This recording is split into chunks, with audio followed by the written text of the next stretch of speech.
Hello, this is Inspired 99. In 2023, Nick Walker intends to see how far the body can really go and considers the evolution of his training methodology.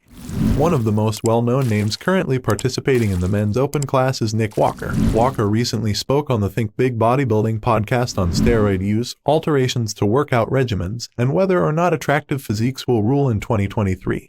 Two significant occurrences took place in the sport in the previous 4 months. Paddy Chupin won the 2022 Olympia competition, besting Derek Lunsford, a 212 transformed open competitor, and Nicholas Walker, who finished third.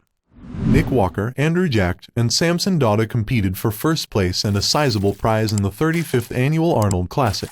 Samson Dauda won the championship, but his triumph incited dissension in the neighborhood. Chris Aceto and Samir Banout, both past Mr. Olympias, were shocked by Dauda's nearly flawless score.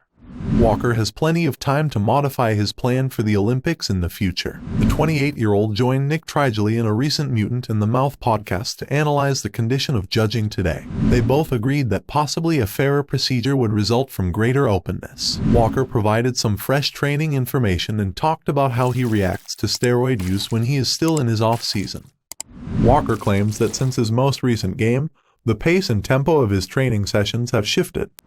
As far as counting reps, say, oh, I did 150-pound dumbbells for inclined dumbbell press, 12 this week, next week I want to hit 10 for 14 reps. I didn't care for that. I was just, if I feel good, I'm going to train heavier. If I don't, I'm going to train a little differently. There was never like, yeah, so now that I'm kind of doing that now it's kind of a new motivation.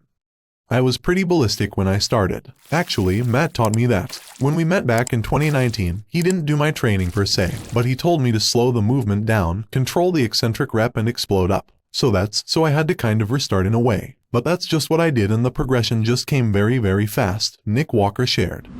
Walker claims that he is a super responder to steroids and that he was able to exert greater force when he was younger. I always found that I was pretty hyper responder. So, yeah. When I was younger, did I push it a little harder? Sure, but now, where I'm at, if I was to tell people what I do, they would probably unfollow me and call me a liar, Walker added. He stated that the training and nutrition for his upcoming season will be really calculated by him and Matt Jansen. The other thing is if you're very pure and it's properly dosed, you don't need a lot, right? You really don't, said Walker. That's also another thing that I want to try as well, is really push the food, really calculate the training the best I can while barely not doing much and just see how far the body can really go. I don't need a dramatic amount of size anymore. I just need to make certain improvements and keep refining. I don't need to keep pushing.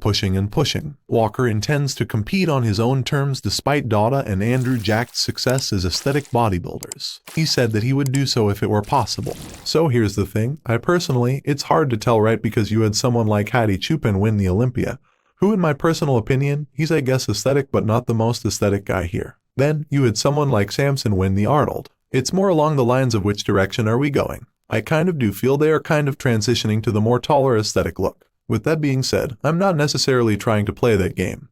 But if I can play my own game and improve my aesthetics more and more, I will, said Walker. I know what my strengths are, so I'm always going to play to that advantage. Again, like I said, if I can while doing that improve other aspects. Following Dauda's triumph, aesthetics have taken center stage. Thus IFBB Olympia judge Tarek Elgindi recently appeared on Olympia TV to discuss what judges are seeing throughout competitions. Elgindi emphasized that the situation is negative for Walker's future, especially in light of Jacked and Rafael Brandao of Brazil's athletic build.